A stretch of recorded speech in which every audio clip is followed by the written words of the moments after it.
오늘도 우리 사는 이야기 찾아주셔서 감사합니다.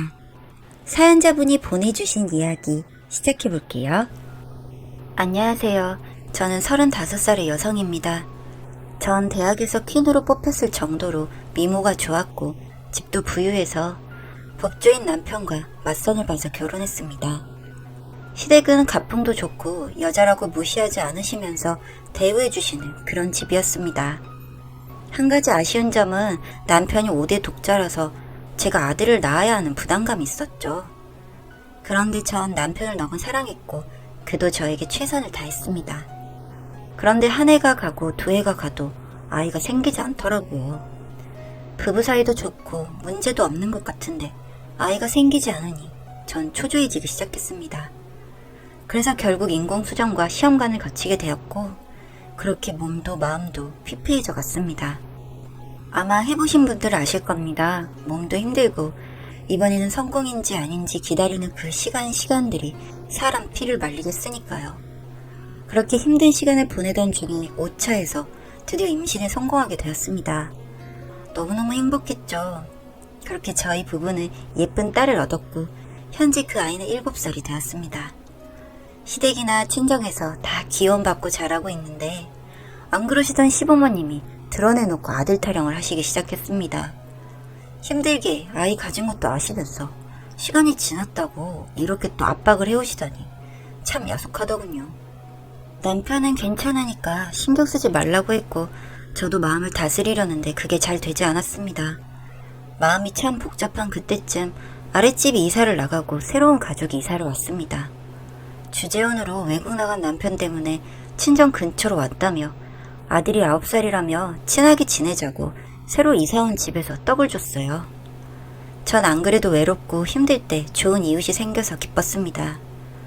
맛있는 것도 요리해서 나눠 먹고 서로 집을 오가기 시작했죠. 저보다 2살 많은 언니는 못하는 요리가 없더군요. 뭘 해도 맛있고 솜씨가 너무 좋은 언니였죠. 그 언니는 주말 농장에서 수확한 유기농 채소도 한 광주리 건네주며 고기도 같이 먹으라고 사다주는 인심까지도 좋은 그런 착한 언니였습니다. 제 친언니보다도 저를 아끼는 것 같아 저 역시 뭐 하나라도 더 해줄까 고민하게 되었죠. 한 번은 같이 백화점에 쇼핑을 갔는데 명품 코너를 보게 되었어요. 언니가 제게 블라우스 한 벌을 사주고 싶다는 겁니다. 가격도 100만 원이 넘는데 말이에요.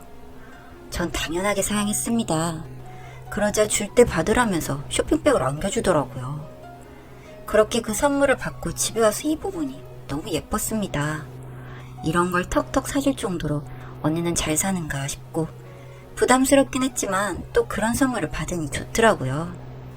그리고 저도 언니에게 그에 맞는 선물을 하기도 했습니다.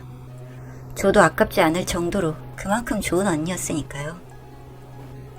그렇게 해가 거듭할수록 저와 그 언니는 사이좋은 이웃 사촌으로 잘 지내고 있었습니다. 그런데 한 가지 이상하면서도 신기한 게 아들이 아빠를 보고 싶어 할 만한데 한 번도 그런 얘기를 하지 않더라고요. 그리고 같이 놀게 집에 오라고 해도 늘 그 언니네로 오라고 해서 전 뭐라도 꼭 사가지고 언니네로 가게 되었죠. 고맙긴 한데 저희 집에도 오라면 아들은 꼭 학원을 보내고 혼자 오는데 저희 딸이 심심해했거든요. 같이 오면 애들도 놀고 하면 좋을 것 같아서 몇 번 말했더니 언니가 학원을 보내라고 하더라고요. 예체능은 어릴 때부터 배우는 게 좋다며 음대 나온 레슨쌤을 소개해주기도 했습니다.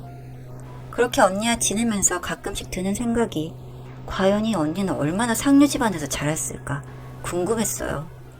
하지만 언니는 대학교도 집안에 대한 이야기도 한 번도 꺼낸 적이 없었습니다. 다들 은근히 자랑하려고 다른 엄마들은 만나면 집안 이야기에 학벌에 남편 직업에 물어보지 않아도 먼저 이야기 꺼내고 상대방도 궁금해하고 그랬는데 이 언니는 다르더라고요. 그냥 과묵하고 진중한 스타일인가 보다 하면서도 몇 년을 지내면서 어떻게 저렇게 자기에 대해서 드러내질 않을까 정말 신기했었죠. 저는 언니에게 언니 남편이 혹시 한국에 들어오면 부부 동반으로 여행을 가자고 하니 좋다고 그렇게 얘기해 놓겠다고 했습니다. 그렇게 시간이 흐르고 전 어렵게 임신돼서 입덧을 하고 있었어요. 한결같이 제게 잘해주던 언니가 왜 그렇게 아들에 집착하냐며 몸 상한다고 지금 딸만 잘 키워도 성공하는 인생이라면서 처음으로 조언 아닌 조언을 하는 거예요. 전 겉으로 내색은 안 했지만 이 언니는 정말 나를 이해하기는 하는 걸까 하는 마음에 많이 섭섭했습니다. 5대 독자와 결혼해서 이렇다는 걸 한 번 말한 적이 있는 것 같은데 저런 소리를 하니 서운했어요. 언니만큼은 절 많이 이해하고 있다고 생각했거든요. 여튼 그렇게 병원에서는 조심해야 한다면서 누워만 있으라고 당부를 했고 저는 그 가까운 언니네 집도 못 가고 계속 몸조리를 하고 있었습니다. 그런데 이게 웬일일까요? 나중에 뱃속의 아기가 딸이라는 것을 알게 되었어요. 아기한텐 미안했지만 저는 매일매일 슬프게 울었습니다. 요즘 같은 시대에 아들을 낳아야 한다는 제 운명도 서러웠고 이제 다 큰 애를 어쩌나 싶어서 남편에게 넋두리하면서 울었죠. 남편은 제게 딸이 어떠냐면서 괜찮다고, 부모님은 자기가 설득하겠다며 절 위로했고 남편이라도 이렇게 말해주니 저는 천군만마를 얻은 것처럼 위로가 되었습니다. 그러다가 며칠 후 전 조상기가 있다며 상태가 안 좋아서 병원에 입원을 하게 되었어요. 남편은 매일 오겠다며 철석같이 약속을 해놓고 이틀인가 후부터는 나타나지도 않더군요. 태어나는 날 택시를 불러서 겨우 제가 혼자 몸으로 들어왔는데 배신감이 드는 게 어쩜 이럴 수 있나 하는 생각이 들더군요. 아니, 저 혼자 애를 만든 것도 아니고 얼마나 힘든지 알면서 이럴 수가 있나 싶었어요. 그래서 저도 연락도 없이 그냥 집으로 들어가게 되었습니다. 그렇게 집에 있다가 보니 너무 답답한 겁니다. 그래서 오랜만에 언니네 집에 가려고 올라갔고 언니에게 나 왔다고 웃으며 인사를 했더니 언니 표정이 좀 이상하더라고요. 굉장히 당황한 모습으로 저에게 집에 손님이 있어서 지금은 만날 수 없다고 다음에 보자고 하는 거예요. 아, 그래서 그런가 보다 하며 나오려고 하는데 현관에 놓여있는 남자 신발에 우연히 시선이 갔습니다. 그런데 그 신발이 굉장히 낯익은 게 어디서 많이 본 신발인 거예요. 저희 남편 신발하고 똑같은 겁니다. 뭐 남자 구두 디자인이야 다 거기서 거기기 때문에 주재현 같은 남편이 왔나 싶어서 신발 하나로 사람을 의심하는 건 아닌데 싶어 찜찜한 기분을 뒤로하고 집에 와서 누웠습니다. 침대에 누웠는데 이상하게 목덜미가 간질거리더라고요. 그래서 봤더니 긴 머리카락이더라고요. 전 쇼커트라서 저희 집에 긴 머리카락을 가진 건 제 딸밖에 없는데 그보다 더 길이가 길었습니다. 여기서부터 전 이상하다는 생각을 좀 했던 것 같아요. 처음엔 임신 중이라 제가 예민하다고만 생각했지 상상했던 일은 아닐 거라고 저 자신을 타일렀던 것 같습니다. 이젠 예민해지니까 별 생각을 다 한다 하고 있었어요. 그렇게 남편이 집에 올 시간이 되었고 남편은 집에 들어오는 길에 생각나서 사왔다면서 케이크와 꽃다발을 사서 들어오더라고요. 너무 예쁘고 이렇게 잘 챙겨주는 남편이 너무 고마워서 남편을 안아주었습니다. 전 쓸데없는 의심을 했던 제 자신이 한심하고 남편에게 미안해서 더 잘해주었어요. 그리고 그날 밤 저는 남편에게 안겨 팔베개에 누워 단잠을 잤습니다. 다음날 골프를 간다고 해서 준비를 해주었고 새벽에 나갔더라고요. 심심하기도 하고 해서 윗집 언니에게 전화를 했더니 당일로 여행을 갔다는 거예요. 어떻게 시간을 보낼까 한참을 궁리하다가 몸에 물이 안 가는 선에서 생각한 게 혼자 영화를 보러 가기로 했습니다. 영화를 워낙 좋아하다 보니 혼자 극장에 앉아 광고가 지나가게 기다리는데 갑자기 배가 아파오기 시작하더군요. 그런데 느낌이 있잖아요. 단순한 복통이 아니라는 느낌이 오더라고요. 이거 큰일 나겠다 싶어 바로 남편에게 전화를 했는데 연락이 안 되었습니다. 너무 심한 복통이 이어지자 저는 바로 119에 연락을 했고 그렇게 병원으로 이송이 되었습니다. 너무 무서웠어요. 이런 일을 혼자 겪고 있어야 한다는 게 말이죠. 바로 친정 부모님에게 연락하고 남편에게도 계속 연락을 해달라고 했습니다. 119에 실려가서 유산으로 수술을 할지 보호자 동의가 필요했는데 남편은 끝내 제 시간에 나타나지 않아서 저희 부모님이 오셔서 겨우 수술을 받았습니다. 눈을 떠보니 남편이 와서 미안하다면서 울먹이는 거예요.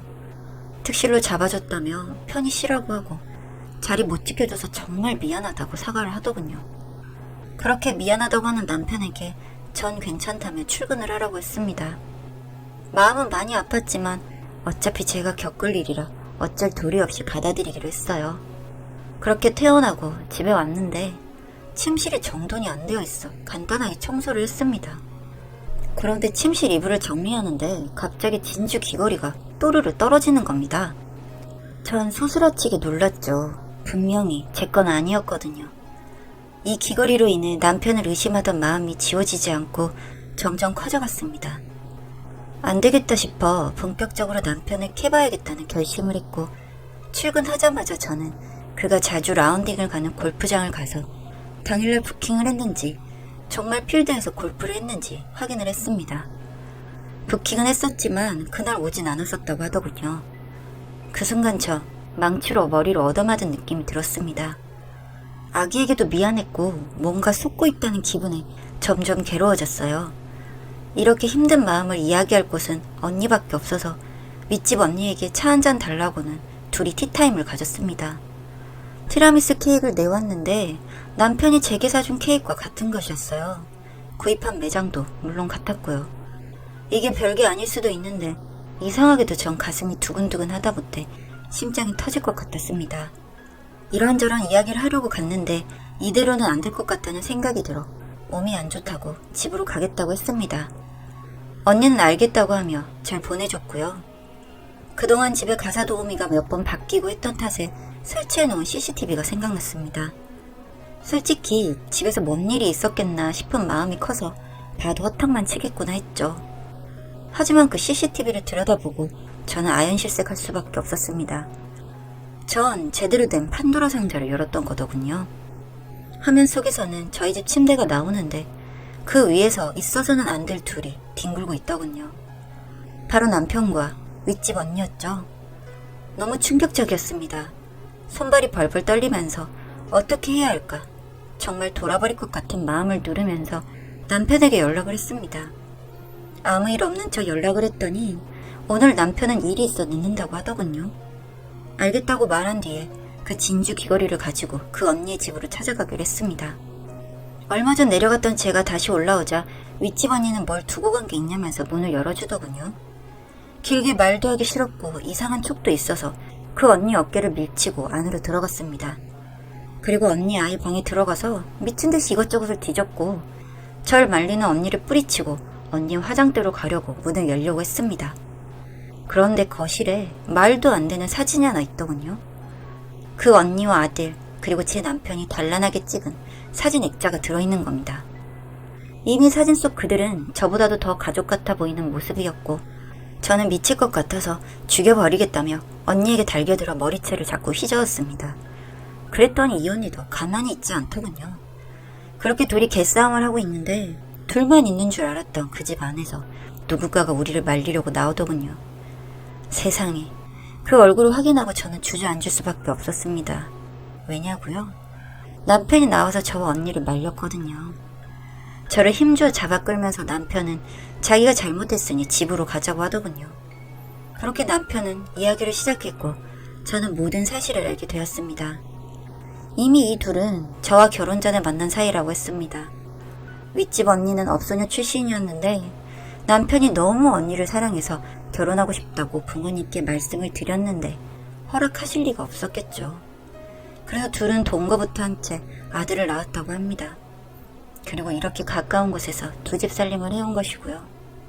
저에게 친절하게 대했던 그 언니가 사실은 제 일거수일투족을 알고 싶어서 저에게 접근을 했었다는 걸 알고 난 뒤 정말 저는 둘 다 죽이고 싶다는 생각을 했습니다. 그동안 그런 것도 모르고 아들 낳아보겠다고 피눈물 나는 시술을 받았을 때 그 윗집 언니는 얼마나 웃기고 고소했을까요? 자기는 아들을 낳은 상태이고 이미 시부모도 알고 있는 사실인데 제대로 들어온 며느리가 아들도 못 낳고 아이 자체를 낳기 힘들어했으니 제 꼴이 얼마나 우스웠을까요? 저는 절대 용서할 수 없었고 제가 가진 증거들로 이혼 소송을 했습니다. 상간녀 소송도 당연히 같이 했고요. 혼인 기간도 짧은 것도 아니고 혼인 파탄의 사유도 다 남편에게 있었으니 당연히 소송에서 제가 승리했습니다. 그렇게 위자료와 딸아이 키우는 양육비 등등 제가 챙길 수 있는 거 다 챙겼습니다. 그리고 절 같이 속여온 시부모에게도 찾아가서 집안 살림을 다 깨부수고 왔습니다. 경찰이라도 부를 줄 알았는데 그렇게는 안 하시더군요.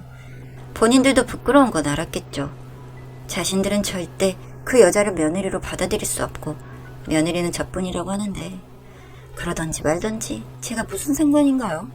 지들끼리 며느리 시켜주네 마네 하던지 말던지 가짜는 소리를 계속 하시길래 냉장고에 있는 그리도 좋아하셔서 항상 준비해놓는 간장게장까지 시원하게 퍼 부어드리고 나왔습니다.